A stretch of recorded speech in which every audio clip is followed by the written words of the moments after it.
IPL 2026కి సంబంధించి కొన్ని కీలకమైన అప్డేట్స్ వచ్చాయి. అండ్ అప్డేట్స్ ఏంటో ఈ వీడియోలో చూద్దాం. ఎట్ ది సేమ్ టైం రేపు రాయ్పూర్ వేదికగా India versus south Africa second one day match జరగబోతుంది. అండ్ ఆ మ్యాచ్ యొక్క ప్రివ్యూ కూడా ఈ వీడియోలో చూద్దాం. అలాగే రోకో వర్సెస్ గంభీర్ యొక్క డ్రెస్సింగ్ రూమ్ కాంట్రవర్సీ గురించి కూడా ఒక లుక్ వేద్దాం. సో ఈ వీడియోలో అయితే ఇలా చాలా ఇంపార్టెంట్ టాపిక్స్ని డిస్కస్ చేసుకోబోతున్నాం. దీంతో మీరైతే ఎక్కడ స్కిప్ చేయకుండా చూడడానికి ప్రయత్నించండి. ముందుగా ఐపీఎల్ విషయానికి వస్తే మనందరికీ తెలిసిందే, డిసెంబర్ 16వ తేదీన అబుదాబి వేదికగా మినీ ఆక్షన్ జరగబోతుంది. సో ఆక్షన్ కోసం అయితే మొత్తం 1355 మంది ప్లేయర్స్ తమ పేర్లను రిజిస్టర్ చేయించుకున్నారంట.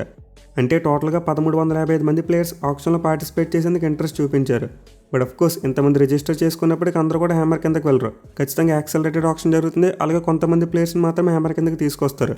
అంటే 10 ఫ్రాంచైజీలు ఒక షార్ట్ లిస్ట్ తయారు చేసుకుని ఈ ప్లేయర్స్ని మాత్రమే హ్యామర్ కిందకి తీసుకురండి అని చెప్తారు. అండ్ వాళ్ళు మాత్రమే ఆక్షన్లోకి వస్తారు. మెయిన్లీ మినీ ఆక్షన్ కోసం చూసుకుంటే ఎక్కువ స్లాట్స్ ఖాళీ లేవు. కేవలం 77 స్లాట్స్ మాత్రమే ఖాళీగా ఉన్నాయి. అండ్ ఇందులో చూసుకుంటే 31 ఓవర్సీస్ స్లాట్స్ ఉన్నాయి. సో మోస్ట్లీ 31 ఫారెన్ స్లాట్స్ అయితే ఫిల్ అయిపోతాయి. బట్ మిగిలిన ఇండియన్ స్లాట్స్ విషయానికి వస్తే మాత్రం కంప్లీట్గా ఫిల్ అవుతాయని చెప్పలేం.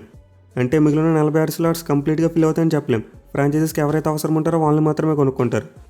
సో మ్యాక్సిమం 77 స్లాట్స్ కనిపిస్తున్నప్పటికీ అరౌండ్ 60 స్లాట్స్ మాత్రమే ఫిల్ అయ్యేందుకు ఛాన్స్ ఉంటుంది. దీంతో ఈ 60 స్లాట్స్ కోసం 1355 మంది ప్లేయర్స్ ఆక్షన్లోకి తీసుకురావడం మామూలు విషయం కాదు. చాలా టైం వేస్ట్ అయిపోద్ది. సో డెఫినెట్లీ రిజిస్టర్ చేసుకున్న ప్లేయర్స్ అందరూ కూడా హ్యామర్ కిందకు వచ్చే అవకాశం లేదు. ఎనీవే ఈ 1355 మంది ప్లేయర్స్లో చూసుకుంటే 1062 మంది ఇండియన్ ప్లేయర్స్ ఉన్నారు. మిగిలిన 293 మంది ప్లేయర్స్ ఓవర్సీస్ ప్లేయర్స్. సో వీళ్ళలో క్యాప్టెడ్ ప్లేయర్స్ ఉంటారు, అలాగే అన్క్యాప్టెడ్ ప్లేయర్స్ కూడా ఉంటారు. మెయిన్లీ మన ఇండియన్ ప్లేయర్స్లో చూసుకుంటే ఎక్కువ మంది అన్క్యాప్టెడ్ ప్లేయర్స్ ఉన్నారు. వేరేస్ ఓవర్సీస్ ప్లేయర్స్లో చూసుకుంటే 196 మంది క్యాప్టెడ్ ప్లేయర్స్ ఉన్నారు. సో దీంతో మినీ ఆక్షన్లో most of the money foreign ప్లేయర్స్కి వెళ్ళిపోద్ది.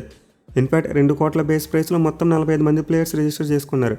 బట్ వీరిలో చూసుకుంటే ఇండియన్ ప్లేయర్స్ ఇద్దరే ఉన్నారు, రవి బిష్ణోయ్ అలాగే వెంకటేష్ అయ్యర్. వీళ్ళిద్దరు మాత్రమే 2 కోట్ల రూపాయల బేస్ ప్రైస్ పెట్టుకున్నారు. కానీ మిగతా ఇండియన్స్ ఎవరు కూడా 2 కోట్ల రూపాయల బేస్ ప్రైస్ బ్రాకెట్లో లేరు. సో 2 కోట్ల రూపాయల బేస్ ప్రైస్లో రిజిస్టర్ చేసుకున్న ఆటగాళ్ళ లిస్ట్ అయితే ఇదే. నేనైతే మీకు కంట్రీ వైజ్ స్క్రీన్ మీద పెడుతున్నా, ఒకసారి పాస్ చేసి చూడండి. ఈ ఆప్షన్ కోసం చూసుకుంటే చాలా వరకు ఇంపార్టెంట్ ప్లేయర్స్ అందరూ కూడా రిజిస్టర్ చేసుకున్నారు. బట్ ఒక 4 మేజర్ నేమ్స్ అయితే మిస్ అవుతున్నాయి. సో వీరిలో చూసుకుంటే ఆబ్వియస్లీ మీకు న్యూస్ తెలిసే ఉంటుంది, రస్సెల్ ఐపీఎల్ రిటైర్మెంట్ ప్రకటించాడు. దీంతో ఆప్షన్ లిస్ట్లో అతని పేరు లేదు. సో రస్సెల్ ఆప్షన్కి ముందు రిటైర్ అయిపోతారని చెప్పి ఎవరు ఎక్స్పెక్ట్ చేయలేదు. అతనికి ఆప్షన్లో చాలా మంచి డిమాండ్ ఉండబోతుంది, చాలా టీమ్స్ ట్రై చేస్తాయని చెప్పి మనం మాట్లాడుకున్నాం. మరి ఇప్పుడైతే రస్సెల్ కంప్లీట్గా ఐపీఎల్కి రిటైర్మెంట్ ఇచ్చేశాడు. అండ్ ఇదైతే ఫ్యాన్స్కి ఒక షాకింగ్ న్యూస్ అని చెప్పుకోవాలి. బట్ ఎనివే రస్సెల్కు మరి కేకేఆర్ మేనేజ్మెంట్కి మధ్య క్లియర్ కమ్యూనికేషన్ ఉన్నట్టు తెలుస్తుంది. అంటే రస్సెల్ కేకేఆర్ టీంకి లాయల్టీ చూపిస్తూ మరో టీం తరపున ఆడాలనుకోవట్లేదంట. దీనికోసమే రిటైర్మెంట్ ప్రకటించేశాడు. ఎట్ ది సేమ్ టైం ఈ రిటైర్మెంట్ న్యూస్ రాగానే కేకేఆర్ టీం రస్సెల్ని తమ కోచింగ్ స్టాఫ్లో పెట్టుకోవడం చూసాం. అతనికి పవర్ కోచ్ అనే పోస్ట్ ఇచ్చారు. సో ప్రీవియస్గా అలాంటి పవర్ కోచెస్ని అయితే మనం ఐపీఎల్లో చూడలేదు, ఫర్ ది ఫస్ట్ టైం చూడబోతున్నాం. ఇన్ఫాక్ట్ కేకేఆర్ వాళ్ళు రస్సెల్ కోసమే దీన్ని ప్రత్యేకంగా క్రియేట్ చేసినట్టుకున్నారు. సెకండ్ అయితే మనం ఐపీఎల్లో రస్సెల్ని యాజ్ ఏ ప్లేయర్గా చూడలేం, మోస్ట్గా కోచింగ్ స్టాఫ్లోనే మనకి కనిపిస్తాడు. ఇక మిస్ అయిన మిగతా న్యూస్ విషయానికి వస్తే మీకు ఆల్రెడీ దీని గురించి కూడా న్యూస్ తెలిసే ఉంటుంది. ఫ్యాఫ్ డు ప్లెసిస్ మరి మొయిన్ అలీ వీళ్ళిద్దరైతే పిఎస్ఎల్ని చూస్ చేసుకున్నారు. అంటే ఐపీఎల్ ఆడకుండా పాకిస్తాన్ ప్రీమియర్ లీగ్లో ఆడాలని చెప్పి డిసైడ్ అయిపోయారు. సో దీనివల్ల ఫ్యాఫ్ మరి మొయిన్ అలీ ఇద్దరు కూడా ఆప్షన్ కోసం రిజిస్టర్ చేసుకోలేదు. అయితే వీళ్ళిద్దరు ఏజ్డ్ ప్లేయర్స్ కాబట్టి ఆప్షన్లోకి వచ్చినా సరే ఎవరు కొనుక్కోకపోవచ్చు. అంటే అన్సోల్డ్గా వెళ్ళిపోయింది ఎక్కువ అవకాశం ఉంటుంది. ఒకవేళ కొనుక్కున్నా కానీ బ్యాకప్ ప్లేయర్స్ కానీ కొనుక్కుంటారు.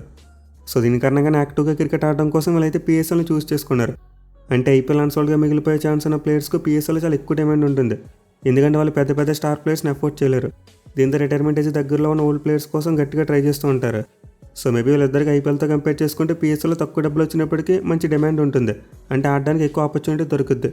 కానీ ఐపీఎల్ చూసుకుంటే మాత్రం అన్సోల్డ్ అయిపోయే ఛాన్స్ ఉంటుంది. ఒకవేళ తీసుకున్న బ్యాకప్ ప్లేయర్స్ కానీ తీసుకుంటారు.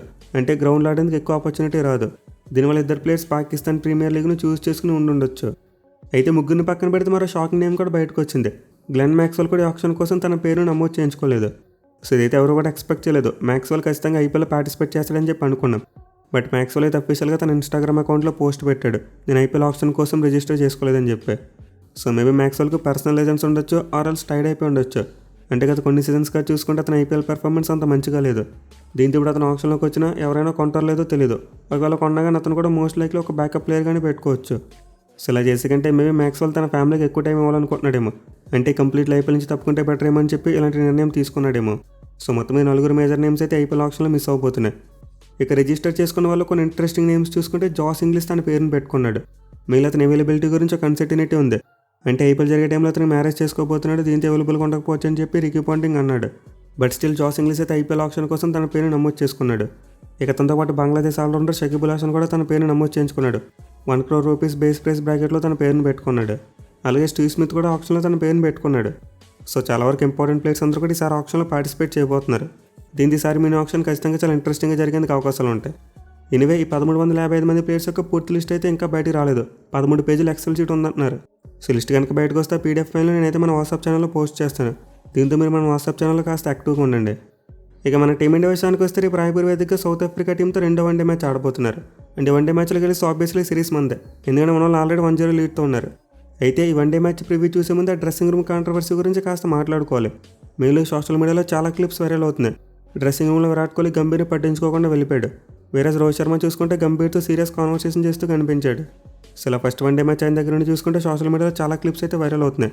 అండ్ వీటన్నింటిని బేస్ చేసుకుని రోహిత్ వర్సెస్ గంభీర్గా సిచ్యువేషన్ మారిపోయింది. అంటే గంభీర్కు రోహిత్ మరియు కోహ్లీకు పడట్లేదని చెప్పి న్యూస్ స్ప్రెడ్ చేస్తున్నారు. సో ఇందులో ఎంత నిజం ఉందో తెలియదు, బట్ స్టిల్ వాతావరణం చూస్తే అలానే కనిపిస్తుంది. మెయిన్లీ ప్రాక్టీస్ టైంలో గంభీర్ రోహిత్ మరియు విరాట్ కోహ్లీ దగ్గరికి రావట్లేదంట. వీళ్ళిద్దరూ పక్కన స్పెషల్గా ప్రాక్టీస్ చేస్తున్నారంట. At the same time Rohit మరియు కోహ్లీ యొక్క వన్డే ఫ్యూచర్ని డిసైడ్ చేయడం కోసం ఒక మీటింగ్ పెడతారని చెప్పి కూడా రిపోర్ట్స్ రావడం చూసాం. సో మొత్తం మీద బ్యాక్గ్రౌండ్లో సీనియర్ ప్లేయర్స్ని తొలగించడానికి ఏవో ప్రయత్నాలు అయితే జరుగుతున్నాయి. ఇన్ఫాక్ట్ వీటి కారణంగానే ఫస్ట్ వన్డే మ్యాచ్లో కొన్ని రియాక్షన్స్ చూసాం. అంటే విరాట్ కోహ్లీ సెంచరీ కొట్టగానే రోహిత్ శర్మ చాలా అగ్రెసివ్గా సెలబ్రేట్ చేసుకున్నాడు. అలాగే విరాట్ కోహ్లీ చూసుకుంటే మ్యాచ్ అయిపోయిన తర్వాత పెద్దగా ఎవరిని పట్టించుకోలేదు. ఒకవైపు కేక్ కట్ చేస్తూనే పట్టించుకోకుండా వెళ్ళిపోయాడు. అసలు మొత్తం మీద డ్రెస్సింగ్ రూమ్లో సీనియర్ ప్లేయర్స్ అలాగే మన కోచింగ్ స్టాఫ్కి మధ్య ఏదో జరుగుతుంది. మెయిన్లీ రెండో వన్డే మ్యాచ్ ముందు కానీ తర్వాత కానీ ఒక మీటింగ్ జరగబోతుందంట. అంటే 2027 వన్డే వరల్డ్ కప్ కోసం మన రోడ్ మ్యాప్ ఎలా ఉండాలని చెప్పి ఒక మీటింగ్ నిర్వహించబోతున్నారు బీసీసీ. అండ్ ఈ మీటింగ్కి మన కోచింగ్ స్టాఫ్తో పాటు సెలెక్టర్స్ అలాగే సీనియర్ ప్లేయర్స్ కూడా అటెండ్ అవుతారు. At the same time BCC మన హెడ్ కోచ్ గంభీర్ అలాగే అజిత్ అగర్కర్ వీళ్ళిద్దరితో కూడా మీటింగ్ జరపొచ్చు అంట. సో ఇలా చాలా విషయాలకు సంబంధించి సోషల్ మీడియాలో స్పెక్యులేషన్ గట్టిగా నడుస్తుంది. బట్ ఏది నిజమో ఏది అబద్ధమో మనకి క్లియర్గా తెలియదు, ఎందుకంటే అఫీషియల్ కన్ఫర్మేషన్ ఏదీ లేదు. దీంతో ఈ మీటింగ్లో జరగాలి, అఫీషియల్గా ఒక వెర్డిక్ట్ బయటికి రావాలి. అప్పుడు మాత్రం మనం వీటన్నిటిని నమ్మగలం. అదర్వైజ్ ఏది నిజమో ఏది అబద్ధమో చెప్పడం చాలా కష్టమైన విషయం. సో మనమైతే సిరీస్ అయ్యే వరకు వెయిట్ చేద్దాం. అండ్ దాని అఫీషియల్ అప్డేట్స్ పెట్టి డిస్కస్ చేసుకుందాం. అంతేగాని ప్రజెంట్ వస్తున్న రూమర్స్ని బేస్ చేసుకుని కాంట్రవర్సీలో ఎవరినొకరు నిందించడం అంత మంచి విషయం కాదు. సో లెట్స్ హోప్ ఈ వన్డే సిరీస్ అయ్యేసరికి మొత్తం అంతా కూడా సెటిల్ అయిపోవాలని చెప్పి కోరుకుందాం. ఇక ఈ సెకండ్ వన్డే మ్యాచ్ విషయానికి వస్తే సౌత్ ఆఫ్రికా టీంకి డూ ఆర్ డే మ్యాచ్. వాళ్ళు కనుక ఈ మ్యాచ్లో కూడా ఓడిపోతే ఇంకా సిరీస్ కోల్పోతారు, గెలిచే అవకాశం ఉండదు. సో దీంతో సౌత్ ఆఫ్రికా టీం ఈ మ్యాచ్లో కంబ్యాక్ చేయాలని చూస్తారు. బట్ అదంత ఈజీగా ఉండదు, ఎందుకంటే మన టీమిండియా ఫస్ట్ వన్డే మ్యాచ్లో గెలిచి మంచి ఊపు మీద ఉన్నారు. But of course south Africa team కూడా చాలా హెవీ కాంపిటీషన్ ఇచ్చింది. బట్ స్టిల్ మరోసారి వన్డే మ్యాచ్లో మన టీమిండియానే ఫేవరెట్స్గా ఉంటారు. ఇక ఈ మ్యాచ్ ఆడిపోయి రాయ్పూర్ స్టేడియం యొక్క పిచ్ రిపోర్ట్ విషయానికి వస్తే చాలా వరకు బౌలింగ్ ఫ్రెండ్లీ వికెట్ అని చెప్పుకోవచ్చు. అంటే ఈ గ్రౌండ్లో ఎక్కువగా భారీ స్కోర్స్ రాలేదు. ఇన్ఫాక్ట్ అసలు మ్యాచ్లు జరిగిన సందర్భాలే చాలా తక్కువగా ఉన్నాయి. ఇప్పటివరకు ఈ గ్రౌండ్లో కేవలం ఒక్క వన్డే మ్యాచ్ మాత్రమే జరిగింది. అది కూడా 2 ఏళ్ల క్రితం మన టీమిండియా న్యూజిలాండ్ టీంతో ఆడారు. అండ్ ఆ మ్యాచ్లో చూసుకుంటే చాలా లో స్కోర్ వచ్చింది. న్యూజిలాండ్ టీం ఫస్ట్ బ్యాటింగ్ చేసి 108 పరుగులకు ఆల్అౌట్ అయిపోయారు. అలాగే గ్రౌండ్లో డొమెస్టిక్ T20స్లో చూసుకున్నా, అలాగే ఫస్ట్ క్లాస్ క్రికెట్లో చూసుకున్న భారీ స్కోర్లు అయితే లేవు. So unlike first one day match, ఈ మ్యాచ్లో అయితే మనం భారీ స్కోర్లు చూసేందుకు అవకాశం ఉండదు అనుకుంటున్నా. మెయిన్లీ పిచ్ మీద ఫాస్ట్ బౌలర్స్కి చాలా ఎక్కువ హెల్ప్ ఉంటుంది. రీసెంట్గా జరిగిన డొమెస్టిక్ మ్యాచ్లో చూసుకుంటే 70% వికెట్స్ పేస్ బౌలర్సే తీశారు. సో ఇంత మరోసారి మనం సిమిలర్ కైండ్ ఆఫ్ వికెట్ని ఎక్స్పెక్ట్ చేయవచ్చు. అరౌండ్ 250 అనేది ఒక యావరేజ్ స్కోర్గా ఉంటుంది.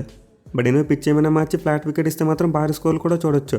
కానీ ఐడియల్గా చూసుకుంటే మాత్రం ఈ గ్రౌండ్ యూజ్ చేసే పిచ్ బ్యాటింగ్ ఎక్కువ అనుకూలించదు. ఇక టాస్ విషయానికి వస్తే మరోసారి ఆబ్వియస్లీ ముందుగా ఫీల్డింగే తీసుకుంటారు. ఇన్ఫాక్ట్ ప్రీవియస్గా ఈ గ్రౌండ్లో జరిగిన ఒక వన్డే మ్యాచ్లో కూడా చేసింగ్ చేసిన టీమే గెలిచింది. మన వాళ్ళు న్యూజిలాండ్ టీం సెట్ చేసిన 109 పరుగుల టార్గెట్ని చాలా ఈజీగా చేస్తారు. పైగా డ్యూ ఫ్యాక్టర్ కూడా ఇంపార్టెంట్ రోల్ ప్లే చేస్తుంది కాబట్టి మరోసారి టాస్ గెలిచిన కెప్టెన్ ముందుగా ఫీల్డింగే తీసుకుంటారు. ఇక టీమ్స్ విషయానికి వస్తే ఈ మ్యాచ్లో సౌత్ ఆఫ్రికా టీం తమ ఫుల్ స్ట్రెంత్ ఆడేందుకు ఎక్కువ అవకాశాలు ఉన్నాయి. అంటే వాళ్ళు గత మ్యాచ్లో తమ రెగ్యులర్ కెప్టెన్ అయిన టెంబా బౌమా అలాగే కేశవ్ మహారాజ్ ఇద్దరికి రెస్ట్ ఇచ్చారు. కానీ ఈ మ్యాచ్లో ఇద్దరు కంబ్యాక్ చేయడానికి చాలా ఎక్కువ అవకాశాలు ఉన్నాయి. ఇన్ఫాక్ట్ వీళ్ళిద్దరూ టీంలోకి రావాలి కూడా, ఎందుకంటే మనం ముందే చెప్పుకున్నాం ఇది ఒక డూ ఆర్ డే మ్యాచ్ వాళ్ళకి. సో దీంతో ఖచ్చితంగా సౌత్ ఆఫ్రికా టీంలో మార్పులు జరుగుతాయి. మెయిన్ వాళ్ళ టీంలో 2 మెనీ ఓపెనర్స్ ఉన్నారు. దీంతో ఈ మ్యాచ్లో క్వింటన్ డికాక్ లేదా రయాన్ రకల్టన్ ఇద్దరిలో ఒకరిని డ్రాప్ చేసి బౌమాని తీసుకొస్తారు. అండ్ ఆబ్వియస్లీ బౌమా వస్తే అతనే క్యాప్టెన్సీ కూడా చేస్తాడు. వేరేస్ కేశవ్ మహారాజ్ విషయానికి వస్తే సబ్రెంట్ ప్లేస్లో ప్లేయింగ్లోకి వస్తాడు, ఎందుకంటే గత మ్యాచ్లో స్పిన్ ఆల్రౌండర్ పెద్దగా పెర్ఫామ్ చేయలేకపోయాడు. ఇక వీటితో పాటు వాళ్ళ బౌలింగ్లో మరో మార్పు కూడా చేయొచ్చు. మేబీ బాట్మ్యాన్ పక్కన పెట్టి లుంగింగ్డిని కూడా తీసుకొచ్చేందుకు ఛాన్స్ ఉంటుంది. సో మొత్తం మీద రెండో వన్డే మ్యాచ్ కోసం అయితే సౌత్ ఆఫ్రికా టీంలో 2 నుంచి 3 మార్పులు అయితే జరుగుతాయి. అయితే వాళ్ళ పెర్ఫార్మెన్స్ విషయానికి వస్తే మాత్రం బ్యాటింగ్ చాలా బాగుంది. ఈవెన్ ద ఫస్ట్ వన్డే మ్యాచ్లో వాళ్ళ టాప్ ఆర్డర్ బ్యాట్స్మెన్ చేతులు ఎత్తేసినప్పటికీ మిడిల్ ఆర్డర్ బ్యాట్స్మెన్ అద్భుతంగా పోరాడారు. ఎస్పెషల్ వాళ్ళ బ్యాటింగ్ డెత్ మరియు పవర్ హిట్టింగ్ మన టీమిండియా కంటే ఎక్కువగా కనిపిస్తుంది. అంటే టీంలో చాలామంది పవర్ హిట్టర్స్ ఉన్నారు. సో ఇంత మరోసారి సౌత్ ఆఫ్రికా బ్యాటింగ్ ఖచ్చితంగా స్పాట్ లైట్లో ఉంటుంది. వేరేస్ బౌలింగ్ విషయానికి వస్తే మహారాజ్ వస్తాడు కాబట్టి ఖచ్చితంగా స్ట్రెంత్ అవుద్ది. At the same time pitch కనుక పేస్ బౌలర్స్కి బాగా అనుకూలిస్తే ఖచ్చితంగా వాళ్ళ పేసర్స్ అద్భుతంగా బౌలింగ్ చేస్తారు. మరి ముఖ్యంగా టీం దగ్గర ఇద్దరు లెఫ్ట్ ఆర్మ్ సీమర్స్ అలాగే ఒక లెఫ్ట్ ఆర్మ్ స్పిన్నర్ ఉన్నాడు. దీంతో వాళ్ళకి మరి మన టీమిండియా రైట్ హ్యాండర్స్కి మధ్య మంచి మ్యాచ్అప్ అయితే చూడొచ్చు మనం. సో డెఫినెట్లీ మ్యాచ్లోకి అయితే సౌత్ ఆఫ్రికా టీం తమ ఫుల్ స్ట్రెంత్ వస్తారు. తమ టాప్ ప్లేయర్స్ అందరినీ కూడా ఖచ్చితంగా ప్లేయింగ్ లెవెల్లో ఆడిస్తారు. ఇక మన టీమిండియా విషయానికి వస్తే ఫస్ట్ వన్డే మ్యాచ్లో సీనియర్ ప్లేయర్స్ అద్భుతంగా రాణించారు. లైక్ రోహిత్ శర్మ, విరాట్ కోహ్లీ, జడేజా, రాహుల్ ఇలా అందరూ కూడా చాలా బాగా రాణించారు. వేరే యంగ్స్టర్స్ చూసుకుంటే అనుకున్న స్థాయిలో రాణించలేదు. మరి ముఖ్యంగా గైక్వాడ్కి రాకరకు వచ్చిన అవకాశాన్ని సరిగ్గా సద్వినియోగం చేసుకోలేకపోయాడు. సో ఈ మ్యాచ్లో మన టీమిండియా యంగ్ బ్యాట్స్మెన్ మంచిగా ఆడాలి. మేలీ జైస్వాల్ మరియు రుతురాజ్ వీళ్ళిద్దరూ భారీ ఇన్నింగ్స్లు ఆడితే తమకు వచ్చిన ఆపర్చునిటీకి న్యాయం చేసిన వాళ్ళు అవుతారు. వేరే సుందర్ విషయానికి వస్తే మాత్రం అతను రోల్ విషయంలో క్లారిటీ లేనట్టుగా అనిపిస్తుంది. అంటే అతను batting allrounder, bowling allrounder decide చేసుకోలేకపోతున్నారు మన వాళ్ళు. అయితే నడితే మాత్రం సుందర్ని బ్యాటింగ్ విషయంలో మరి ఎక్కువగా పుష్ చేయకపోవడమే బెటర్ అనిపిస్తుంది. అంటే అతను నెంబర్ 5 ఆడించే కంటే 7 ఆడిస్తే బాగుంటుంది. వేరే 5లో చూసుకుంటే జడేజా లాంటి ఒక సీనియర్ ప్లేయర్ని ఆడించాలి. ఇన్ఫాక్ట్ జడేజా లేనప్పుడు మనకి ఈ ప్లేస్లో అక్షర్ పటేల్ బ్యాటింగ్ చేసేవాడు. సో ఈ మ్యాచ్లో సుందర్ మరియు జడేజా వీళ్ళ బ్యాటింగ్ పొజిషన్స్ని స్వాప్ చేస్తే బాగుంటుంది. ఇక బౌలింగ్ విషయానికి వస్తే మోస్ట్ లైక్లీ మార్పులు చేయకపోవచ్చు. ఎందుకంటే ముందు చెప్పుకున్నాం పేస్ బౌలింగ్ అనుకూలించి పిచ్ అని చెప్పి. దీంతో మరోసారి మన వాళ్ళు 3 పేస్ బౌలింగ్ ఆప్షన్స్తో ఖచ్చితంగా వెళ్తారు. సో మోస్ట్ లైక్లీ రెండో వన్డే మ్యాచ్ కోసం అయితే మన టీమిండియా ప్లేయింగ్లో అలాంటి మార్పులు జరగకపోవచ్చు. ఇన్ఫాక్ట్ చేయకూడదు కూడా. ఎందుకంటే మన వాళ్ళు ఫస్ట్ వన్డే మ్యాచ్ గెలిచారు. దీంతో మార్పులు చేయవలసిన అవసరం లేదు. సో మన వాళ్ళు ఈ మ్యాచ్లో కూడా సేమ్ ప్లేయింగ్లోనే కంటిన్యూ చేసి ఈ మ్యాచ్ కూడా గెలిస్తే అప్పుడు థర్డ్ వన్డే మ్యాచ్లో మార్పులు చేసుకుందాం. అలా కాకుండా మ్యాచ్లు గెలుస్తున్నా సరే టీంని మార్చేస్తూ ఉంటే అది చాలా నెగిటివ్ ఇంపాక్ట్ క్రియేట్ చేస్తుంది. సో ఈ మ్యాచ్ కోసం అయితే మన వాళ్ళు ఎలాంటి మార్పులు చేయకూడదని చెప్పి కోరుకుందాం. ఎనివే మరోసారి అందరి దృష్టి రోకో మీద ఉండబోతుంది. వాళ్ళైతే ఫస్ట్ మ్యాచ్లో అద్భుతమైన పార్ట్నర్షిప్తో ఫ్యాన్స్ని అలరించారు. దీంతో ఈ మ్యాచ్లో కూడా ఫ్యాన్స్ అలాంటిది మరోసారి ఎక్స్పెక్ట్ చేస్తారు. మెయిన్లీ డ్రెస్సింగ్ రూమ్ కాంట్రవర్సీ నేపథ్యంలో ఈ మ్యాచ్లో వీళ్ళిద్దరి బ్యాటింగ్ పర్ఫార్మెన్స్ ఎలా ఉండబోతుందని చాలా ఇంట్రెస్టింగ్ ఉంటుంది. సో చూడాలి మరి మన టీమిండియా ఈ 2 వన్డే మ్యాచ్లు కలిసి సిరీస్ని సీల్ చేస్తారా లేకపోతే డిసైడర్ వన్డే వరకు పట్టుకెళ్తారా అనేది.